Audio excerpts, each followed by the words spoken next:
د خلکو د ازادۍ غوښتلو ساحې چې دي هغه اوس بدلې شوي دي. مخکې به خلکو غوښتل چې یاره ملک آزاد وي بس دی، خو اوس دغه ساحې چې دي یو څه متفاوتې دي. خلک نن سبا څه شی غواړي، کومو ساحو کې غواړي چې باید دوی آزاد واوسیږي. خلک غواړي چې موقعیتي ازادي ولري. موقعیتي ازادي دا ده چې هر چیرته چې زړه وغواړي دوی وکولی شي، لاړ شي وراشي. بل د وخت ازادي غواړي، هر وخت چې هر کار کولو اجازه هغه لکه زړی وشي هغه کار وکولی شي.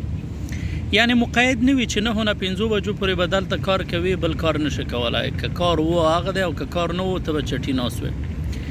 او دریمه دا دی چې مالی ازادي باید ولري، نه هیچا نه قرضداری وي، ژوند هغه ضرورتونه یې په خپل تنخواه او معاش کې پوره کیږي، او کوم شیانو ته چې اړتیا اشد اړتیا لیدل کیږي هغه وکولی شي د خپل تنخواه او معاش نه پوره کړی شي.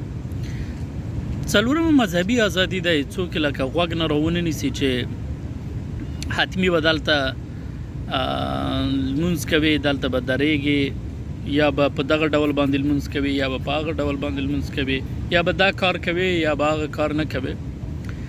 او اوس خو یو بل ازادیم چې خلک یو څه لاریونونو ته هڅولي دي په دنیا کې او راوځي، هغه د ماسک ازادي دی چې ملکونو کې خلک کوشش کوي چې څنګه ماسک فری وګرځي، لکه ماسک نه بغیر وګرځي، هغه پخواني ژوند ته یو ځل بیا ور وګرځي.